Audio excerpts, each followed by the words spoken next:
I will not accept an end for this man until it is confirmed over. I don't care if he doesn't have his head.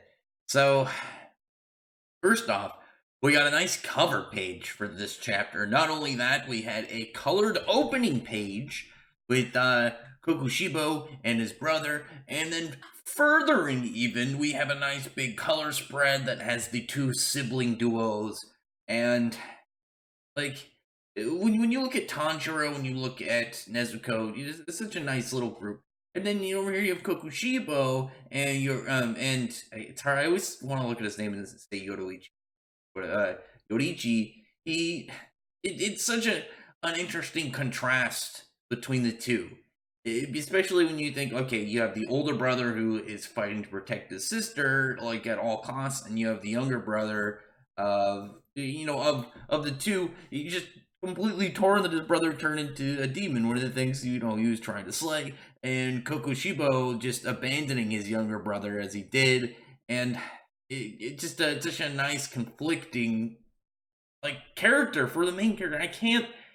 Muzan is cool, but don't get me wrong, Muzan is cool, but I don't think Muzan even is remotely even close to as interesting as Kokushibo. Like, I can't accept that Muzan is interesting, and especially doesn't have that same level of foil to the main character. So no, and even like looking at their outfits, even looking at his outfit, like the purple and black kind of like what is that? I don't want to say checkered, kind of like the Riddle cut. It's very similar to Tanjiro's green and black one, and I can't let the idea of them being the final battle between the two of them end. Like, I want to see especially like adult Tanjiro, and he would be the perfect opponent for him. Like, Muzan would just be cool, but I mean he's a good character. He's intimidating. He's got a good presence to him, but he doesn't have that same line around him that Kokushibo has. Like, I'm just gonna be 100% honest.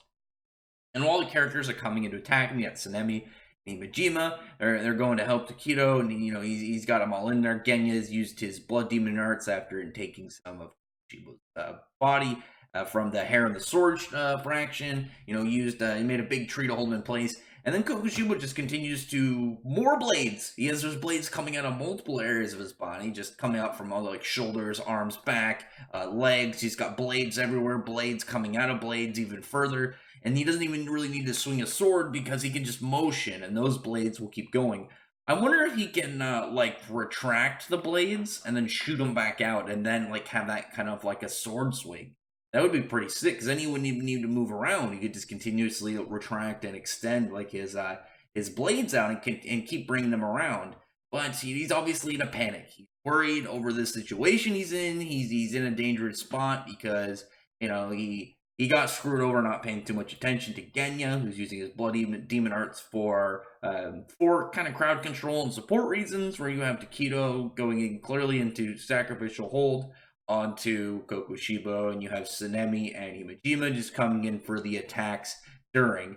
And even what's worse for him is the blade that Takedo has got in him is turning red, so it's turning a fiery color, and he even says it like it feels like fire within him. It's burning him on his inside. So this is seemingly the higher state version of the tattoo mark.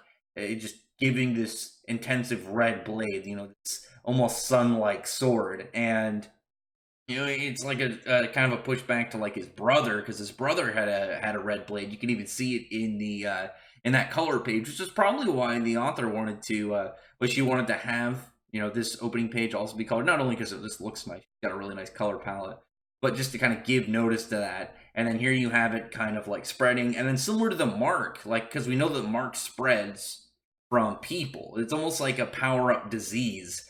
And as they're like swinging, Sanemi brings in his sword, hits Kokushibo in the neck. It's not doing anything. And then here's Genya further helping, using his blood demon arts to further grow the tree. Now it's like coming outside of Kokushibo's body, and it's just further growing and trying to hold him down. Here comes it, Imejima, who's like brings down the mace down on top of him. Brings the axe up. Neither of them are really doing anything to him other than just applying pressure. But then he's having a flashback to his brother, saying like no one can really compare to those two, and how, the breaths, it's pretty much pointless to pass them on. If no one's ever gonna be able to really compare to them, like, why give them to people lesser than them? And his brother's like, you don't understand the whole thing about like youth and younger generations. They're always going to be wanting to come up, get stronger, since the past the people that came before them. And because of that, even if like the generation after yours doesn't directly just overcome yours, eventually some will. Whether that's 2 generations from now, 3 generations from now, 4 generations from now, 50 generations from now.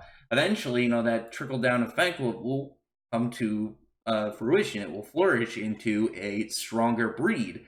And his brother even says, like, then they're going to surpass us, to become greater. They're going to soar to new heights. And when Tsunemi brings his sword down onto Himejima's mace, it ends up turning red. The metals are touching. It's spreading that red metal effect onto the others.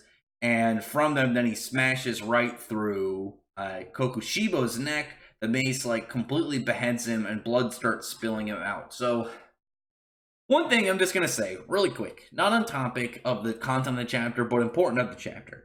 I'm happy that there's no like Kimetsu no Yaiba will be on break next week. None of that, because that would absolutely just completely rattle me. Because this is such an intense moment that I don't know if I could handle, like, sanely a week break. Because I want to know what's going to happen. His head is off, but it doesn't mean the end of him. We already know that's the case from Akaza. Akaza got his head cut off, and he was starting to evolve. He had a time within beheading that he was able to further push himself, and that his being was going to go into a level beyond what he is now, or at least what he was now, and reach that same level as Muzan. And here we have this with Kokushibo. And Kokushibo, I really don't want that to happen to him. Like, I don't want him to die. I want him to accept this growth and accept pushing forward, because, like I said, not only is he a really cool design character, he's got a really interesting fighting style. He's got a lot of extra like further mystery to his character, like further along like his design, and just in general, the fact that he's got such a nice mirrored world to Tanjiro. He's got like the same effects, but he's got the darker path. He's got a much more vicious and not following the ways of his sibling kind of gone story to him. Whereas Tanjiro, the main character, clearly loved his siblings, and he's protecting the last one he had with everything he has. And it can't end here. He can't. It'll bug me so much if he ends up dying, and we don't get him further in this. What the series ends with Muzan, it would be such a waste of a really good character. And it's not like the series is in any rushing position. There's nothing to suggest that the series would, is being pushed at pace. Obviously, Kimetsu no Yaiba is in such a flourish now thanks to the anime. Like, the author's got more than enough time to do whatever she feels like.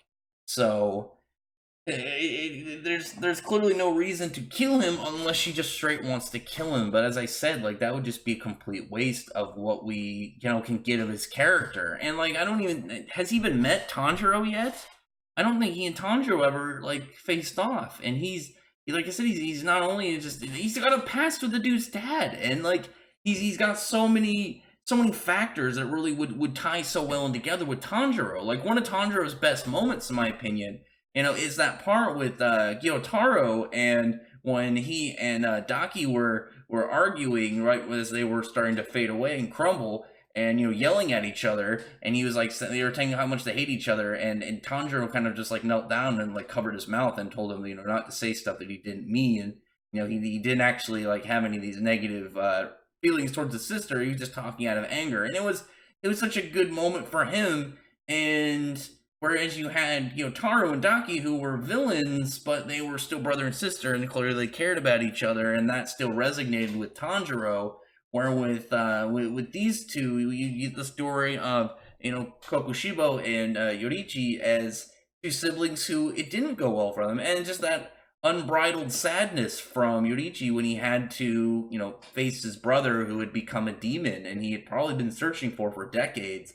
Just all around resentment and sadness, depression that his brother walked away from him like that, and it probably really got to him.